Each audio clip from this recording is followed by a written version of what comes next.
એ ગુરુ જો રૂષ્ટ થાય તો કોઈ રસ્તો નથી, અન્ય પણ.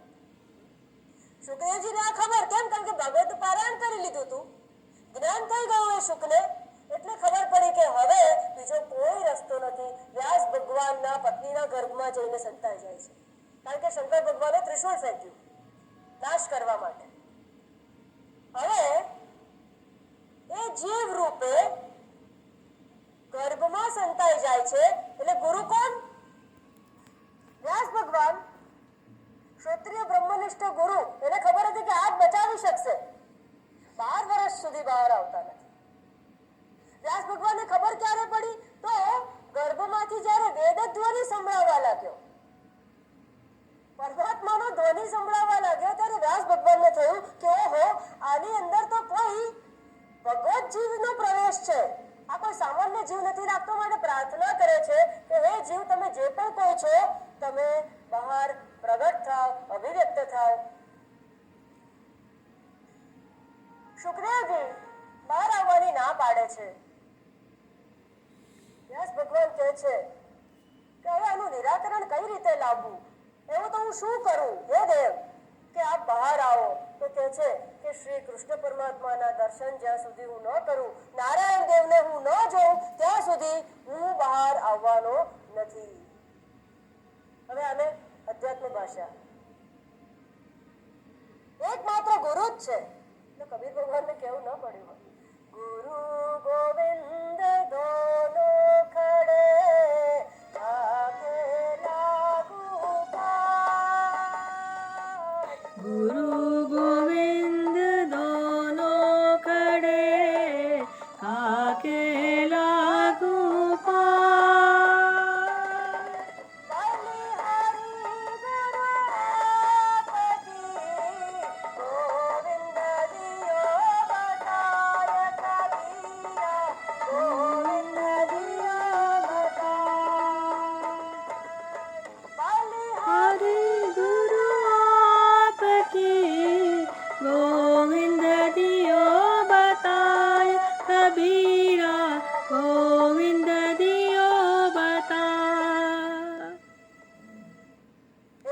સક્ષમ છે નારાયણના દર્શન, નારાયણનું શ્રવણ, નારાયણનું જ્ઞાન આપીને સ્વયં નારાયણ બનાવી શકે. એ તાકાત એનામાં જ છે. રૂપક અર્થે, સ્થૂળ દ્રષ્ટિએ વ્યાસ ભગવાને તો એને કેને પ્રકારે આ જ પરમ જીવના દર્શન કરવા હતા. અને કેટલું સુગમ, જે કથામાં જે લખ્યું છે એ લખાણ પણ એટલું સુંદર છે કે કૃષ્ણ પરમાત્મા, અરે વ્યાસ ભગવાન કૃષ્ણ પરમાત્માને લઈ આવ્યા. આટલું સુગમ આ પરમાત્મા ગુરુજનો પાસે જ્ઞાનિત્વાત્મૈવ મેમતમ, કેટલી સુંદર વાત કરી. જ્ઞાની તો સ્વયં મારો આત્મા છે, એનું ધ્યાન હું રાખું છું. આટલું સરળ હોય કે કૃષ્ણ પરમાત્માને લઈ આવ્યા, બહાર આવીને દર્શન કર્યા, અને ત્યારે જ શંકર ભગવાનના કોપથી, શ્રાપથી વિમુક્ત થાય છે. એવા આ શુકદેવજી જે વક્તા છે એની વાત ચાલી રહી છે. આ શુકદેવજી જેવા બહાર આવે છે. આપના શ્લોકમાં, શ્લોક નંબર 2 માં લખ્યું છે અનુપેતમ અપેત કૃત્યમ યમ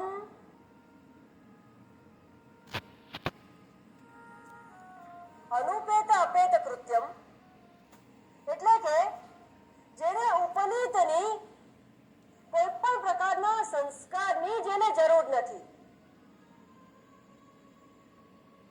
જે પોતે સર્વ સંસ્કારથી પર છે.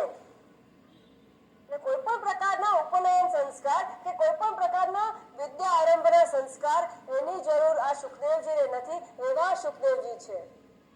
તો શું અનુપેત કૃત્યમ એમ પણ સમજી છૂટી પાડી શકાય? એટલે કે શુકદેવજી કોઈ પણ સંસ્કારને કદાચ અધિકારી જ ન હોય, એમનું મન અને શરીર કંઈક એવું જ હોય કે આ સંસ્કાર પણ લઈ શકે એવા ના હોય? તો કે એવું નથી. એવું કેમ નથી?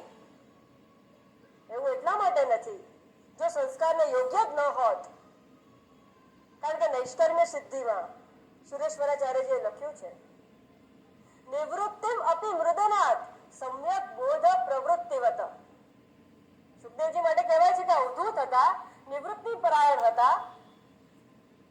અને નૈષ્કર્મ્ય સિદ્ધિમાં આ જ વાત કરે છે કે સમ્યક બોધ જેને થઈ ગયો હોય, પરમાત્માનો સમ્યક બોધ એટલે કે પરમાત્માની સૃષ્ટિ સતચિત આનંદ અને ઉત્પત્તિ સ્થિતિ લઈ આ કરનાર બંને એક જ છે એવો સમ્યક બોધ જેને થઈ ગયો હોય એને પ્રવૃત્તિ અને નિવૃત્તિ બંને જ સરખા છે. એને માટે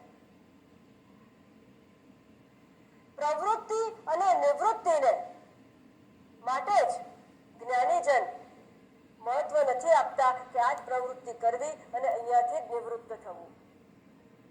નિવૃત્તિ આપી મૃદના સમ્યક બોધ પ્રવૃત્તિ વધે. એવા આ અવધૂત શિરોમણી હતા. પણ જો એવો વિચાર આવે કે આ ઉપનયન સંસ્કારના અધિકારી જ ન હોય અને માટે ઉપનયન સંસ્કાર ન કર્યા હોય એવું તો કઈ નથી ને, તો કે એવું નથી તો એવું આપ શેને માટે કહો છો? શ્રીમદ ભાગવતજી જણાવે છે દ્વૈપાયનો વિરહ કાતર આજુહાવ. ઓહો, આપણે માટે આપણે ઘરે પહોંચ્યા હોઈએ તો કેટલા જણ ઉપરથી દોડીને આપણને લેવા આવે છે? કોણ આપણી પાછળ દોડે છે? કોણ આપણને મળવા માટે ઉત્સુક છે? હાર્ડલી એક કે બે વ્યક્તિ, ને એ પણ કંઈક સ્વાર્થ હોય તો, બાકી નહીં. અને અચાનક આપણો જ ગુરુ, આપણે જેને શ્રેષ્ઠ ભગવાન માનતા હોઈએ ને આપણી પાછળ દોડવા માંડે તો નક્કી ગુરુ દોડે છે તો બરાબર, પણ લોકોની નજર કોની ઉપર પડે કે આ એવો કોણ છે એની પાછળ દોડે છે? આ કોણ છે?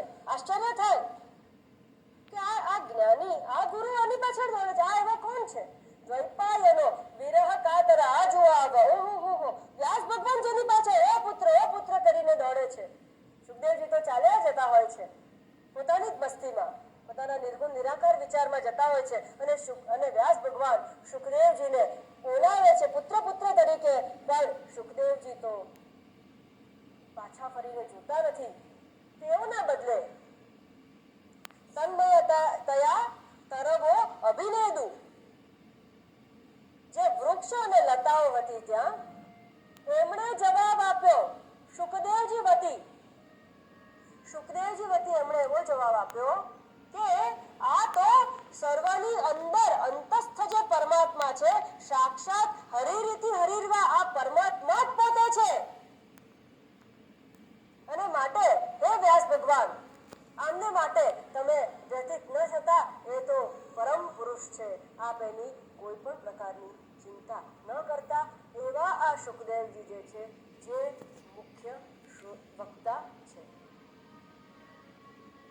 આગળ જ્યારે વાત ચાલે છે, નારદ ભગવાન શ્રીમદ નારાયણ નારાયણ કરીને સર્વલોકમાં ત્રિલોકને પવિત્ર કરતા ફરતા હોય છે.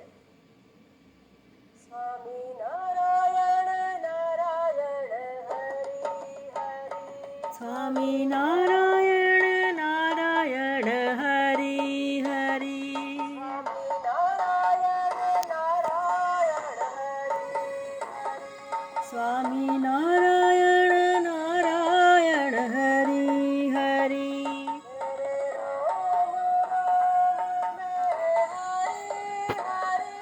મેરે રોમ રોમ में हरि हरि,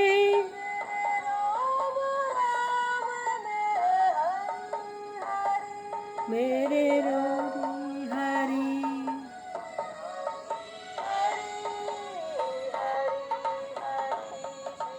नारायण नारायण हरि हरि, श्रीमन नारायण नारायण हरि हरि. નારદજી ફરતા ફરતા આવી જાય છે યમુના નદીને કિનારે, અને એક યુવાન સ્ત્રીને ખૂબ જ અલ્પાંત વિલાપ કરતી જુએ છે અને